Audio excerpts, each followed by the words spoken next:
안녕하세요. Eat Bible입니다. 오늘 본문은 창세기 2장 4절에서 17절까지의 말씀입니다. 먼저 오늘 본문을 읽겠습니다. 하늘과 땅을 창조하실 때의 일은 이러하였다. 주 하나님이 땅과 하늘을 만드실 때에 주 하나님이 땅 위에 비를 내리지 않으셨고 땅을 갈 사람도 아직 없었으므로 땅에는 나무가 없고 들에는 풀 한 포기도 아직 돋아나지 않았다. 땅에서 물이 솟아서 온 땅을 적셨다. 주 하나님이 땅의 흙으로 사람을 지으시고 그의 코에 생명의 기운을 불어넣으시니 사람이 생명체가 되었다. 주 하나님이 동쪽에 있는 에덴에 동산을 일구시고 지으신 사람을 거기에 두셨다.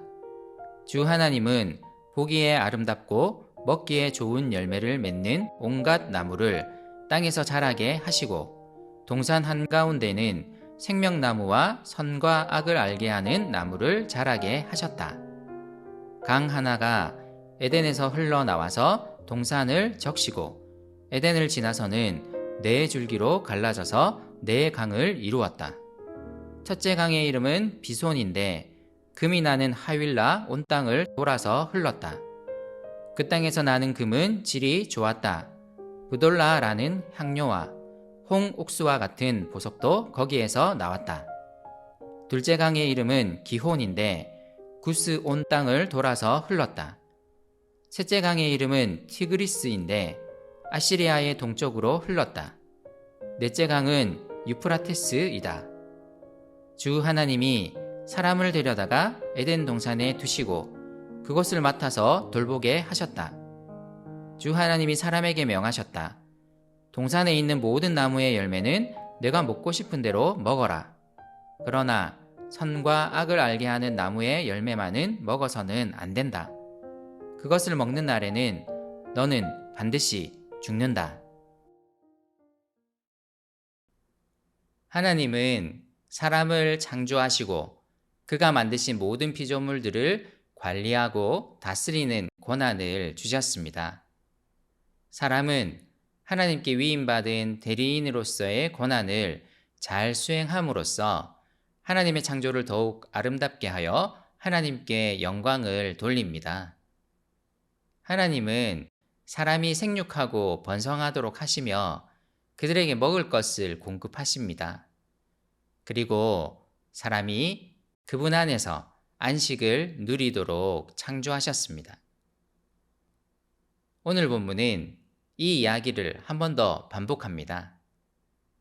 하나님이 아직 땅 위에 비를 내리지 않으셨을 때, 그리고 땅을 갈고 경작할 사람이 없었을 때 땅에는 생명이 없었습니다.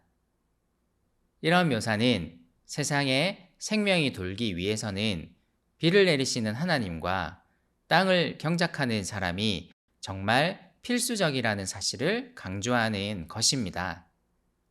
하나님만이 비를 내리시는 분이십니다. 그분이 땅에 비를 내리지 않으시면 이 땅에는 생명이 존재할 수 없습니다. 사람은 땅을 경작함으로써 땅에 생명을 주시는 하나님의 사역에 동참합니다. 5절은 생명의 유일한 근원이신 하나님의 위대하심과 인간의 특별함을 동시에 강조하고 있습니다. 그리고 6절에서 9절은 하나님이 만드신 에덴 동산에서 이 일이 실제로 이루어지고 있음을 보여줍니다. 하나님이 땅에서 물이 솟게 하셔서 온 땅을 적시고 계십니다. 그리고 그 땅을 경작할 사람을 땅의 흙으로 만드셨습니다. 하나님은 그의 코에 생명의 기운을 불어넣으셨고 이로 인해 사람은 생명이 됩니다. 이런 묘사는 참 인상적입니다. 생명의 기운으로 번역된 히브리어 단어는 네페시라는 단어인데 이 단어는 구약에서 주로 영혼으로 번역됩니다. 인간이 다른 존재와는 다르게 영적인 존재임을 말하는 것입니다. 인간은 영적인 존재로 창조되었고 하나님이 만드신 땅을 돌보고 경작하는 하나님의 대리인으로서의 임무가 맡겨졌습니다. 하나님은 사람이 이 일을 하도록 에덴 동산을 직접 만드시고 거기에 그들을 두셨습니다. 사람에게 먹을 것을 주시겠다고 하신 약속대로 사람들이 먹기 좋은 온갖 열매를 자라게 하시고 에덴 동산을 아름답게 만드셨습니다. 그리고 10절에서 14절은 에덴 동산으로부터 흘러나오는 네 개의 강을 묘사함으로써 하나님이야말로 모든 생명의 근원이심을 강조하려 합니다. 하나님이 이 생명으로 가득 찬 에덴 동산에 사람을 두십니다. 그리고 그곳을 맡아서 돌보게 하십니다. 오늘 본문은 에덴 동산을 사람에게 맡기신 하나님이 사람에게 또 무엇인가를 명령하셨음을 보여줍니다. 하나의 긍정 명령과 또 하나의 부정 명령이 등장합니다. 긍정 명령이 먼저입니다. 사람은 에덴 동산을 돌보면서 동산에 있는 모든 나무의 열매를 먹고 싶은 대로 먹을 수 있습니다. 그 다음에 부정 명령이 등장합니다. 하지만 그들은 선과 악을 알게 하는 나무의 열매는 절대로 먹어서는 안 됩니다. 그것을 먹는 날에는 반드시 죽는다는 경고까지 주어지고 있습니다. 이 구절에 대한 여러 해석이 있지만 많은 학자들은 이렇게 해석합니다. 구절을 보면 동산 한가운데 생명나무와 선과 악을 알게 하는 나무가 있었다고 묘사합니다. 이는 아마 생명과 선과 악을 알게 하는 것이 전적으로 하나님께 속했음을 알리는 일종의 표식이었을 것입니다. 생명이 하나님께 속한 것과 같이 선과 악을 분별하는 것도 하나님께 속한 것입니다. 선과 악에 관한 기준이 사람에게 맡겨지면 사람은 그의 상황에 따라 이것을 마음대로 판단할 것입니다. 그러므로 선과 악을 분별하는 것은 전적으로 하나님의 권한입니다. 사람은 오로지 그분의 계시에 의존할 수밖에 없습니다.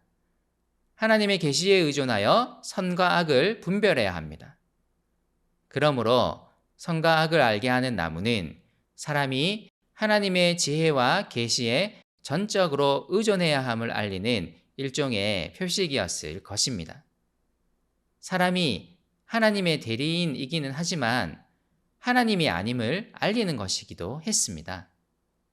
사람은 전적으로 하나님과의 친밀한 관계 속에서 그분의 계시를 의존해야 했습니다. 창세기는 사람의 특별함을 강조하는 동시에 사람이 하나님이 아님을 전적으로 하나님을 의존해야 함을 계속 부각시킵니다. 이것을 잃는 순간 사람은 인간성을 잃는 것입니다. 사람의 사람됨은 하나님이 사람을 특별하게 만드신 은혜로부터 오는 것입니다. 동시에 우리의 사람됨은 하나님을 전적으로 의존하는 것으로부터 오는 것입니다. 우리는 하나님과 그분의 계시를 의존함으로써 사람됨을 드러냅니다. 우리의 사람됨에 대해 다시 묵상해 보았으면 좋겠습니다.